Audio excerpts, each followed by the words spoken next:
Welcome to the Salmon Runs YouTube. Enjoy the video. In this video, I will show how to fix a broken zipper on your backpack. First, examine the zipper carefully for any fabric caught in the teeth. Often, a simple snag is the culprit. Gently pull the fabric free. If the slider is misaligned, use a pair of needle nose pliers to carefully squeeze the sides back into shape. For a sticky zipper, rub a graphite pencil or a bar of wax along the teeth to lubricate them, making it glide smoothly again. Sometimes, the slider itself is the problem. You'll need to find a replacement slider that matches your zipper's size and type, usually marked on the back of the old slider. Carefully cut the metal stopper at the top of the zipper track with wire cutters. Then, slide the old slider off and the new one on, ensuring it faces the correct direction. This step can save a perfectly good zipper.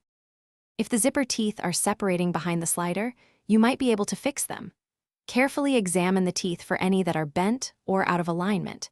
Use a pair of small pliers to gently bend them back into their correct position. Ensure all the teeth interlock perfectly when the slider passes over them.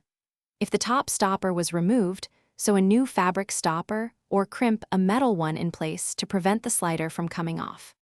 If multiple teeth are missing, heavily damaged, or the zipper tape is torn, a full replacement might be necessary. This is a more involved repair, often requiring sewing skills or a sewing machine. For very valuable or complex backpacks, consider taking it to a professional tailor or repair shop. While a full replacement takes more effort, it can significantly extend the life of your favorite backpack for many more adventures. Thanks for watching.